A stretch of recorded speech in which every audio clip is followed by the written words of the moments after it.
Apoio Cultural Millennium, Centro de Línguas das Faculdades Trilógicas. Instituto de Ciência e Tecnologia Kepp e Pacheco, mantenedor das Faculdades Trilógicas Kepp e Pacheco e Nossa Senhora de Todos os Povos.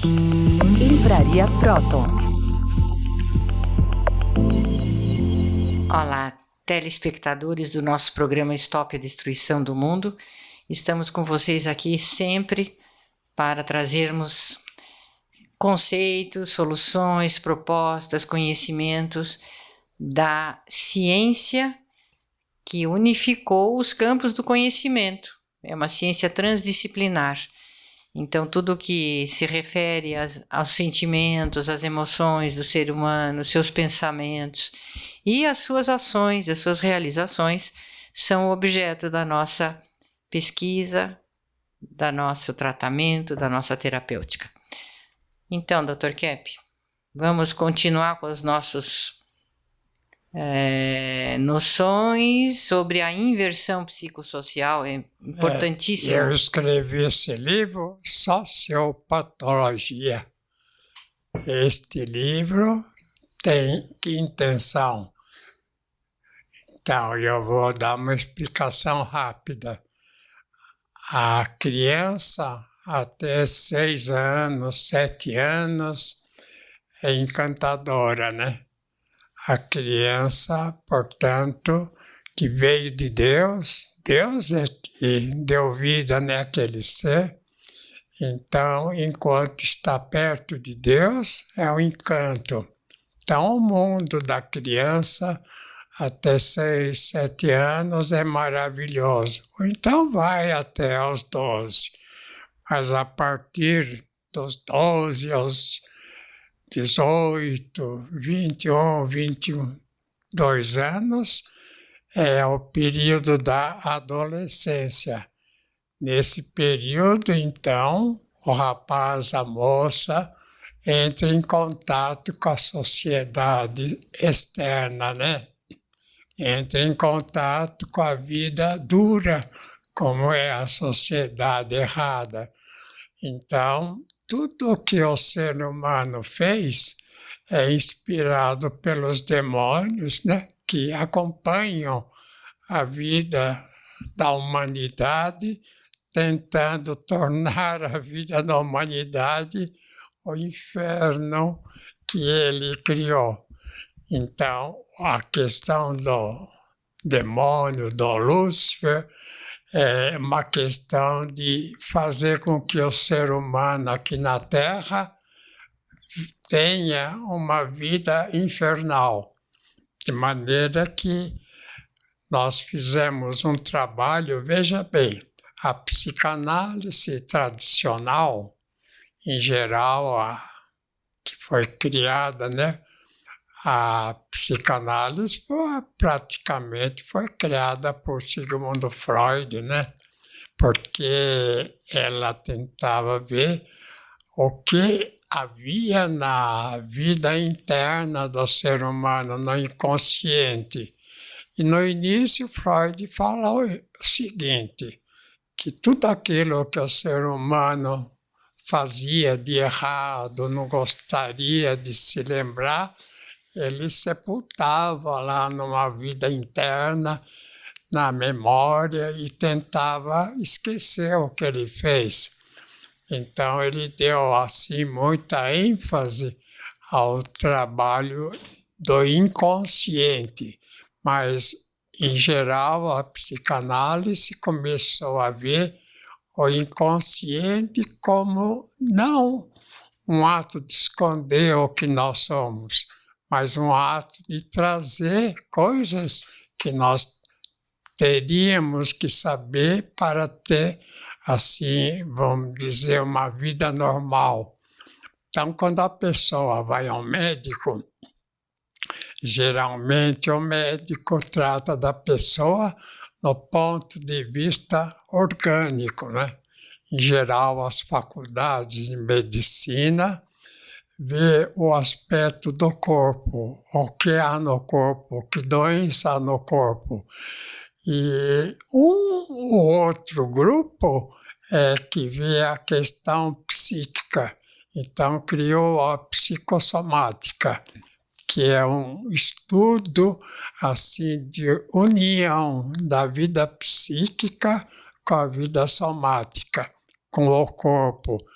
Então, nós podemos dizer o seguinte: o ser humano não tem corpo e alma, é uma energética só que se manifesta espiritualmente, que é chamado de alma, e no corpo, organicamente, que é chamado de corpo. Mas não tem essa separação. Então, tem essa questão da pessoa morre, né? Fala, a alma dele saiu do corpo. Aí não é bem uma alma que saiu do corpo. Aí é uma parte da energia. Nós somos, assim, seres energéticos. Nós não temos uma substância assim que seria o corpo. O nosso corpo é uma energia visível. E o que nós chamamos de alma é uma energia invisível, de maneira que os dois elementos são um só. Agora, por uma questão divina, né, provavelmente vamos dizer, um favor que Deus fez para nós, o indivíduo perde o corpo, mas não perde, né, a parte espiritual. Ele continua. E essa parte espiritual, então, tem na religião um fator interessante, né? Que a pessoa, então, vai recuperar o corpo, mas vai recuperar os que são perfeitos, né? Vai recuperar um corpo perfeito. Então, eu quero dizer isso, que o ser humano, ele, quando fica doente, por exemplo, ele tem uma úlcera, tem uma lesão, ele tem qualquer problema cardíaco, ou de respiração, ou problema ósseo, ele tem qualquer tipo de problema. Esse problema todo que ele tem não é do corpo só, é um problema que vem da parte, que a gente pode dizer, espiritual, da parte da alma, né? Vamos dizer, do espírito. Então, eu escrevi um livro, né? A questão de mostrar que nós somos muito mais espíritos do que corpo. Quer dizer, o espírito sobra, né? O corpo um dia vai, mas depois volta por uma graça divina. Então, eu quero dizer o seguinte: a psicanálise, como veio da medicina, então a tendência é tratar apenas da vida material, da parte orgânica da pessoa, e não da parte psíquica. E justamente a parte mais importante, as faculdades de medicina não cuidam, por quê, né? Porque não tem ainda essa ideia de unir como nós fizemos. Nós unimos na ciência, nós unimos a filosofia e nós unimos também a teologia. Por quê, né? O doente vai no analista, ele fala que religião ele tem, ou ele teve, ou a tendência dele espiritual. Então o analista vai dizer, não, isso é bobagem.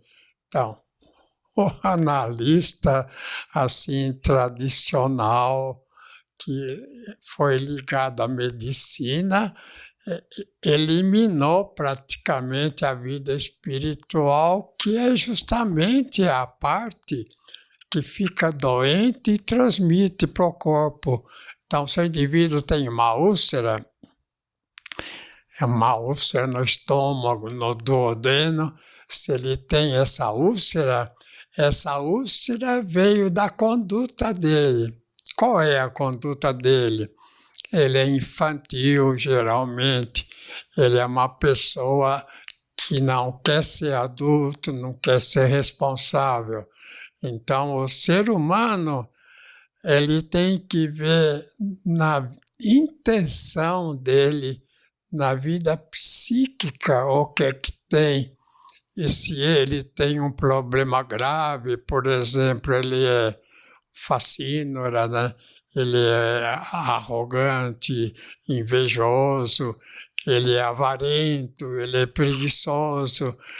Então, ele tem qualquer problema, só quer prazer na vida, não quer a vida assim normal, a vida de trabalho.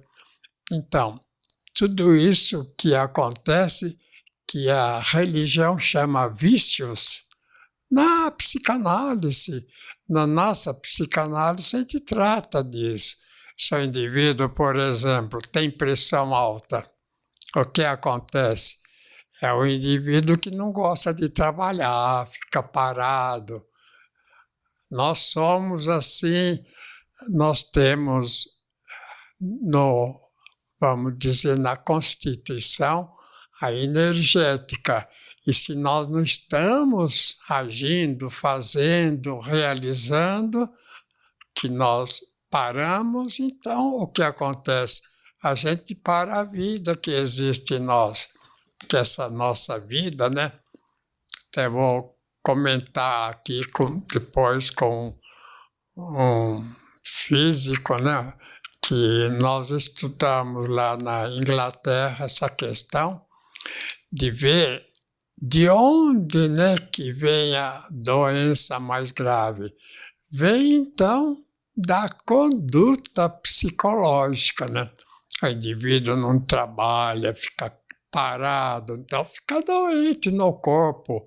Então, se ele tem uma doença no corpo, essa doença veio do interior dele. Veio praticamente daquilo que nós chamamos de alma. Então veja nesse quadro aí das inversões. Primeiro, o indivíduo é desagradável por ser doente? Correto. Ele é doente por ser desagradável. Então, quando a gente fala, fulano de tal é desagradável, né? Ele fala, ele ataca, ele agride, porque é doente. Não é isso. Ele é desagradável, ele é agressivo, ele é desconfiado, ele é paranoico. Isso deixa doente. Então, notem, uma união, né, da ciência praticamente com a religiosidade. A doutora Julieta, né, ela gostaria de falar alguma coisa? Sim, essa questão fica muito evidente, né? A medicina pensa que a pessoa tem uma doença porque ela tem o DNA deformado, ou porque a célula tem um bloqueio, ou porque o órgão não funciona bem. Mas, na verdade, nós vemos que é o contrário. Por exemplo, essa deformação da célula acontece porque a pessoa deformou a alma, porque ela deformou o espírito, porque ela deformou os hábitos. Ela tem uma vida desregrada, ela quer fazer as vontades invertidas. Então, na terapia, quando a pessoa vê que ela está rejeitando o trabalho, por exemplo, no caso da hipertensão, ela tem a chance de diminuir, né, essa pressão alta e voltar a uma vida normal sem medicamentos, se ela aceita a ação boa. Pois ele, se tem o DNA, né, desagradável, distorcido, um DNA ruim, esse DNA que ele tem veio da vida psicológica. Ele não é assim por causa do DNA. A doutora falou muito bem. O DNA se tornou assim esquisito, quebradiço, torto por causa da conduta da pessoa. Então Deus dá o DNA perfeito, né? Não é assim? Isso. A criança nasce perfeita, a criança nasce santa. Toda criança nasce assim porque sai da mão de Deus. Agora, à medida que começa a entrar na sociedade cheia de defeitos, ela vai também adquirindo os efeitos. Então, isso me faz lembrar o Jean-Jacques Rousseau, né? Ele falou que a criança nasce boa e a sociedade é que perverte. Tem uma certa razão, né? Isso, olha, há 200 anos atrás quase, ele falou que Deus faz a pessoa perfeita, mas a vida social estraga. Quer falar, César? Sim, Dr. Kepp, o senhor tocou num ponto muito interessante há uns minutos atrás sobre essa questão da substância única, que na física é muito difícil os físicos perceberem que não existe matéria e energia. O que existe é energia com uma parte invisível e outra parte que é visível, essa parte material. E isso não é diferente no corpo humano. E o melhor exemplo disso é o próprio caso de Jesus Cristo, porque Cristo, sendo Deus, ele era um ser perfeito. Então o que aconteceu? Quando ele não morreu por causa própria, ele foi morto. Porque se ele não tivesse sido morto, ele teria vivido normalmente sem passar pela morte, porque não tinha pecado, não tinha patologia. Mas, ele tendo sido morto, o que aconteceu? O próprio corpo dele ressurgiu. Não foi um outro corpo, tanto é verdade que tinha até as próprias chagas. E como nós, seres humanos, fomos feitos à imagem e semelhança de Deus, nós deveríamos ter a mesma natureza, nós não deveríamos morrer, porque nós somos uma substância única, corpo e alma é energia. Só que por causa da nossa patologia, a gente deformou o nosso DNA e por isso a gente morre. Mas com a conscientização da patologia, nós vamos recuperando a nossa essência. E aí a gente passa, provavelmente, a não morrer mais, né, Dr. Kepp? Hoje de manhã, viu, César? Eu vi um quadro de Jesus Cristo. Eu falei, bom dia, Dr. Cristo. Porque a gente vê em Cristo mais um doutor, né? Um médico. Super, sim, Dr. Ele não Kepp. curava todo mundo? Curava todo mundo. Então... Psíquica e fisicamente. Porque querem transformá-lo apenas um criador de igreja, né? Um bispo, uma coisa assim. É verdade, Dr. Kepp. O que o nosso amigo aí que fez o curso de teologia e filosofia pensa? Dr. Kepp, as instituições religiosas, ao longo do tempo, diminuíram muito a figura de Jesus Cristo, não é? Como o senhor mesmo disse, ele fez tanta coisa boa, ele curou, ele expulsou demônios, ele trouxe a consciência. E, no entanto, ao longo do tempo, ficou essa impressão de que é só uma espécie de líder religioso, como o senhor mesmo falou, um sacerdote tão somente. Não, ele é o próprio Deus e que trouxe a consciência para o ser humano de quem o ser humano é, de quem ele deve procurar ser, né? Então, mas nota que a vida dele, né, foi curar as pessoas. Um grande médico, o maior médico que existiu, e não um criador. Ele não criou nenhuma igreja, né? Interessante isso. O tempo todo, Dr. Kepp, que estudamos sobre Jesus Cristo, qual é a fonte? Os 4 evangelhos, né? Nos 4 evangelhos, Jesus está o tempo todo trabalhando, curando alguém, ensinando, expulsando demônios. Ele não, em nenhum momento se diz que ele fez uma igreja. Ele está o tempo todo em ação boa. É por esse motivo, né, César, que a gente fez um trabalho sobre a física, né? Veja, o grande erro da física qual é, né? A física quer dizer que tudo veio do átomo. Isso. Que o átomo é a menor substância que existe e esse átomo criou o corpo, criou tudo. Nada disso, gente. O átomo não existe. O que existe é a energética, que chamam assim de átomo como se fosse algo físico que daria vida a tudo, ao ser humano, animais, plantas, etc, etc. Não é nada disso, é questão da energia, a energia fundamental divina que fez tudo. Por isso que dizem que nós somos criaturas que viemos de Deus, né? E muitos dizem que veio do diabo. Eu gostaria de falar com o Dr. Rodrigo, que ele é advogado, essa ideia, portanto, que vamos dizer, a advocacia, né, o direito tem, de não ver a intenção da pessoa, não ver a vida psíquica. O que o senhor acha? Eu acho que justamente é um dos grandes problemas que nós, operadores do direito, enfrentamos, que é tentar resolver um litígio, um problema, mas sem trabalhar com a causa.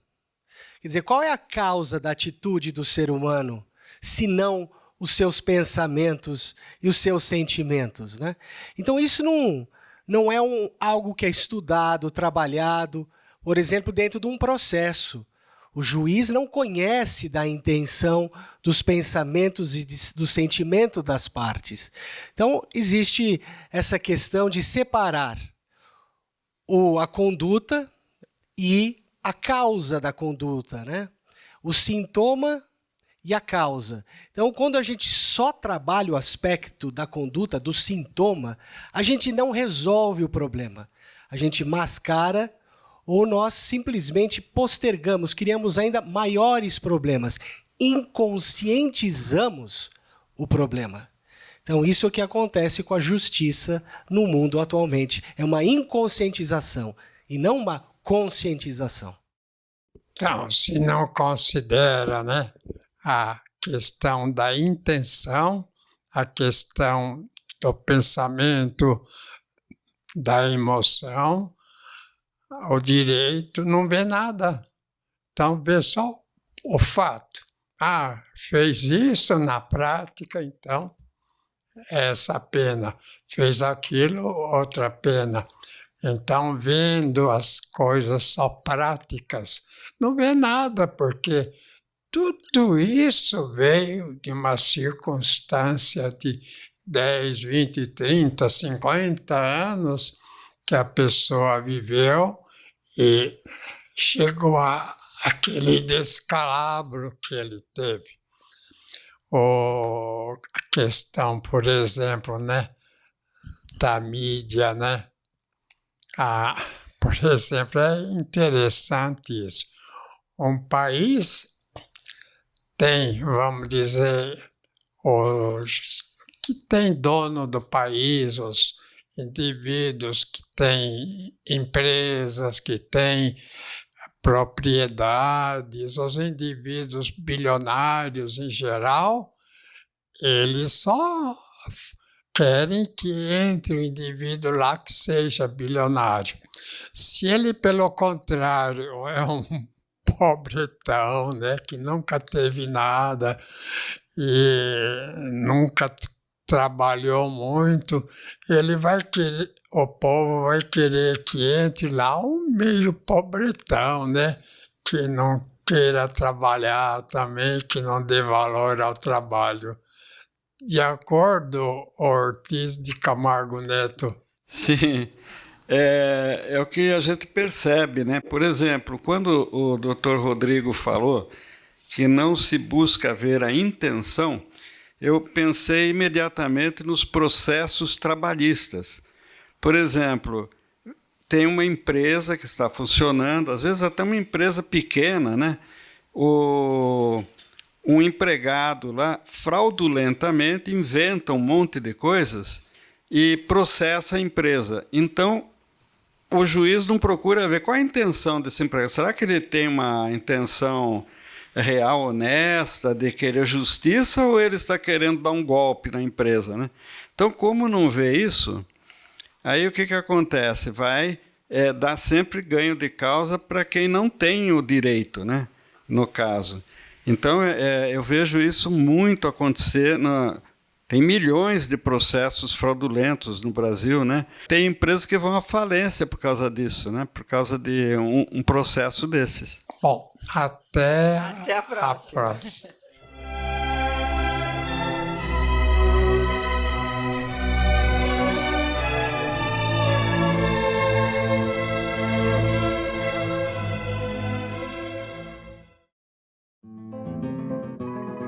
Você sabe o verdadeiro significado da palavra Brasil?